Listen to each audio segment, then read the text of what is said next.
Hello. Just want to give you a bit of a heads up for this coming Monday and what we're going to be focusing on, so you can think about it a bit early. It's something I've been thinking about for quite a while, actually. And on the Monday previously, we talked about purpose and passion, and then the third thing really is personality, and something that God's been speaking to me about a while, really, and giving me lots of help and input from elsewhere. And I really believe this is important because with Creators Arise, my vision really is not that we're just building a membership or that sort of platform, but we're actually building community. We're building a team. We're building an army, as Matt Tommy talked about, an army of artists. And I believe that's what we are building together.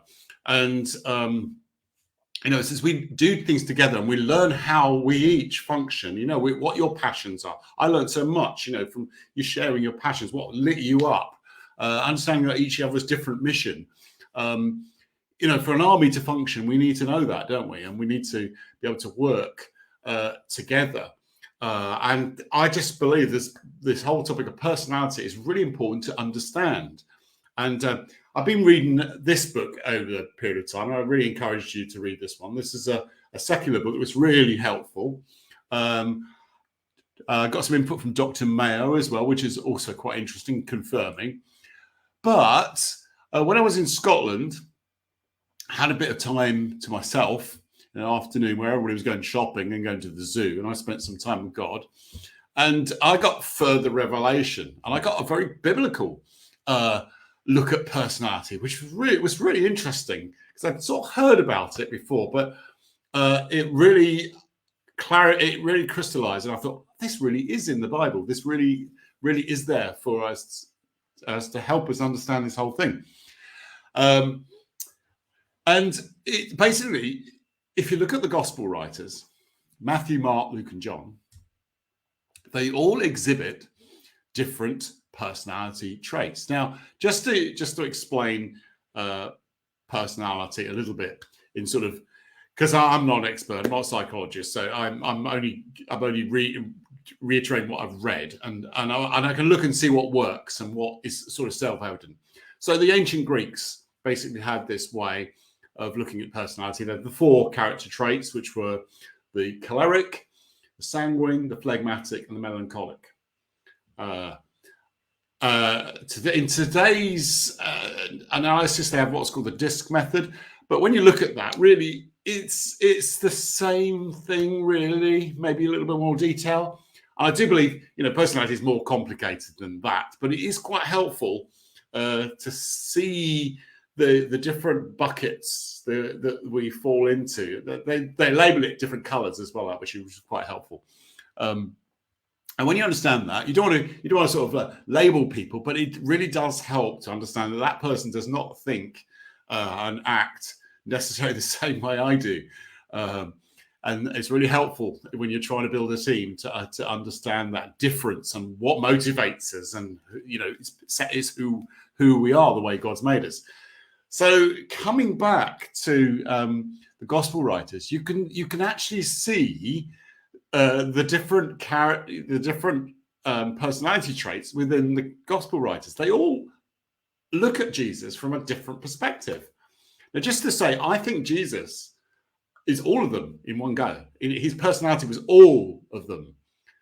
But we are still in this transitionary phase, and we have to work together, you see.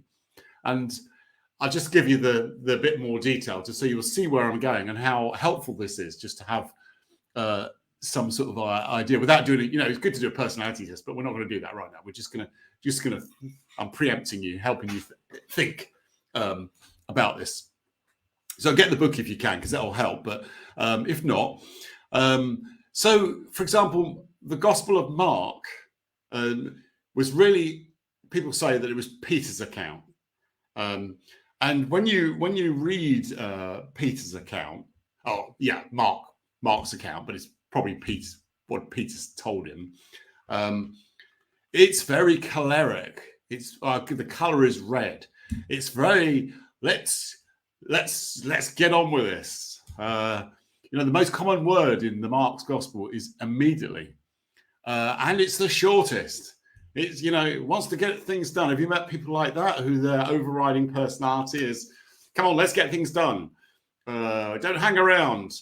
Most of us are a mixture of two, by the way, personalities. We have a dominant and a less dominant trait. You can tell that from Peter, can't you? He's a natural leader, isn't he? He's always the first to jump out of boats and do that sort of thing. They ran to the tomb, didn't they? I can't remember which one got there first, but this sense, Reds are dynamic. They can be slightly aggressive. They're good. They want things done on time. They don't mind. They quite like change. They're what's called disruptors as well. They don't like the status quo. They're CEOs of companies often, actually. So that's Mark. Then we have John, and a lot of us probably. Well, I identify with John quite a lot, actually. He's the yellow. He's the sanguine. John likes words. The natural salesman. Again, a leader, really. Inspires people. And John is really a very inspirational gospel, isn't it? And notice how it begins with, in the beginning was the Word. And notice how he focuses on creation. Jesus, the creator. So often yellows are very creative. They are spontaneous. They like people. They like talking. They're often prophetic because they like talking. He's interested in the words of Jesus. You get stuff in John you don't get anywhere else in terms of the words of Jesus. You get a real deep view of Jesus' theology. He's quite theological as well, isn't he, John? Compared to like Mark. Mark is just bang, bang, bang, bang. This is what Jesus did, bang, bang, all the way through. That's what he's focused on. John is more focused on sort of deeper stuff. He tells you more theological things. He tells you there's extra stories like the woman caught in adultery is nowhere else in the Gospels. So they're all looking at Jesus from a different perspective. What really, they're looking at it actually from what floats their boat. Then we get Luke. I love Luke, actually. So Luke is the doctor. He's the caring person. So Luke is the phlegmatic. He's the green. He's interested in community. He's interested in how everybody feels. That's the sort of Luke characteristic. Tends to be a bit more laid back. You get the stories in there. He's a good writer, actually. He's a good writer. Very, very. You get that feeling of people. You get the stories like the Good Samaritan and the Prodigal Son. You don't get those elsewhere. So Luke is the caring. Well, it's obvious he's a doctor, isn't he? So he's the caring guy, and his focus actually is he sees Jesus as the great high priest, the healer. That's his focus, and you get that as you read through the Gospel of Luke. You'll get that sort of that focus on Jesus. Actually, green is the phlegmatic is probably the most common character trait, evidently. So I've read.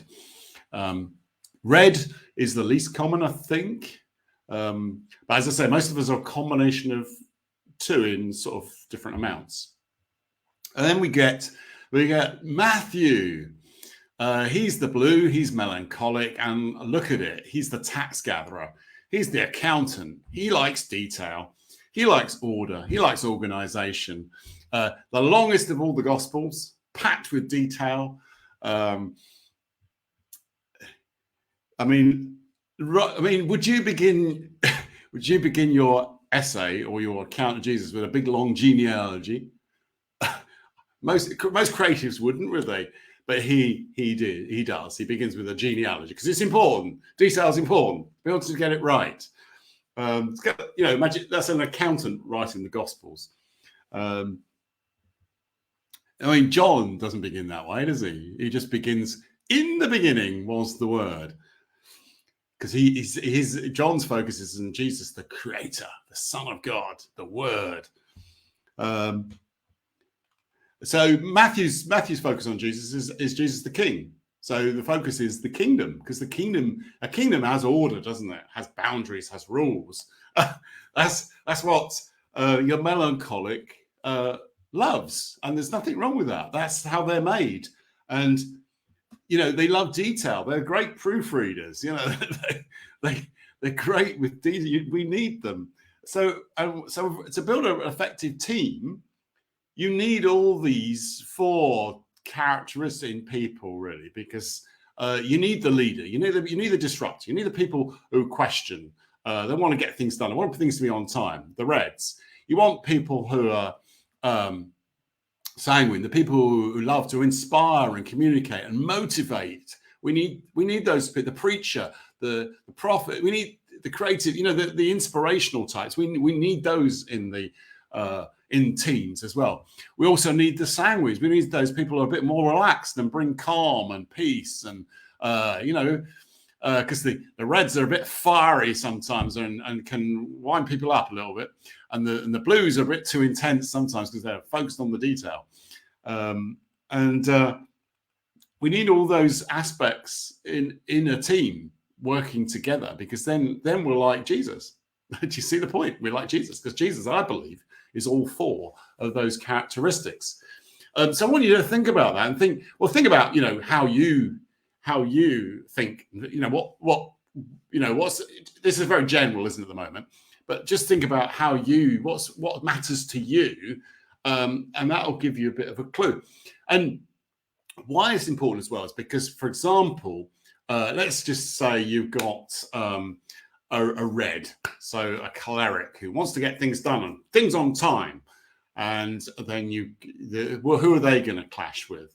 They're going to clash with the Greens, aren't they? The phlegmatics, the one who wants to bring everybody together, make sure everybody's got a voice, everybody's part of this, and the Greens, and they're laid back and not so worried about time. That's where the clash is, because the Reds want to get things done, as the Greens tend to be more focused on people.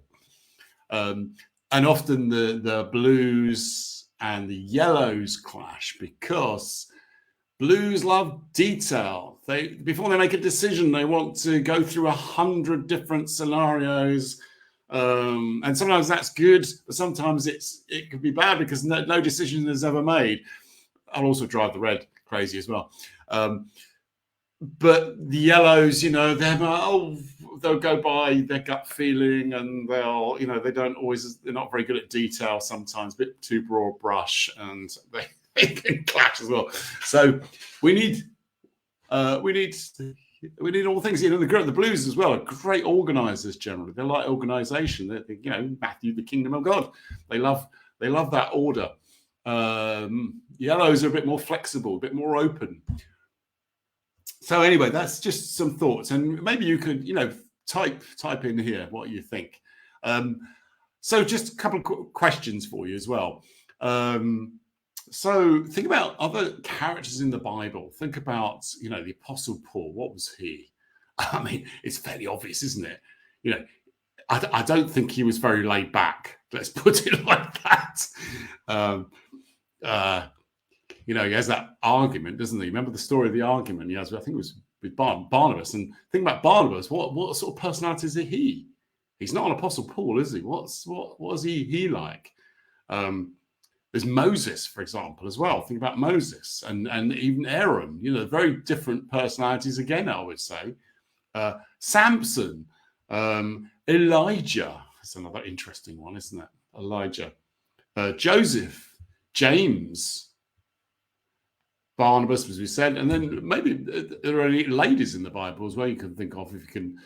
So anyway, I think it's just helpful to think about this as well. I don't want to be dogmatic about it. I don't want to sort of label you and slot you into a box. And I think maybe even your personality can change a little bit as well. I think it is helpful. And on Monday, what we're probably going to do as well is, rather than thinking about ourselves, we're going to thinking about others, and we'll have a discussion. What can we see in each other? what's obvious to us, because sometimes it's not so obvious to yourself actually. So it's helpful. Others can say, "Oh yeah, I can see that you're a melancholic because this is how you think and you come across." And then what we do then, I think, is we honor each other. So rather than that character trait winding us up, we can honor one another, and also we can have grace for one another. And we can see that when something winds us up of somebody's personality, because there's positives and negatives of each personality, I think, then we can have a bit of grace and we can learn to adapt and learn to work together, because that's really what I want to see. I want us to learn to work together and to focus on the positives of each other's personality, because a personality is a gift, isn't it? Really, that God's made us like this is incredible. Really, He's got a purpose in giving us a personality. So we want to sort of enjoy it. Really, enjoy your personality, enjoy who you are, and it helps you understand how you're made and why you think like you do, and accepting yourself a little bit, because you can't. Sometimes we want to be like somebody else, but actually God's made us who He's made us to be. Anyway, hopefully that's helpful. On Monday we'll see. We'll see as we discuss it. I think we're going to have an interesting time actually, and this needs more work. Actually, it needs more detail. So melancholic's blue. We need more detail. We need more specifics.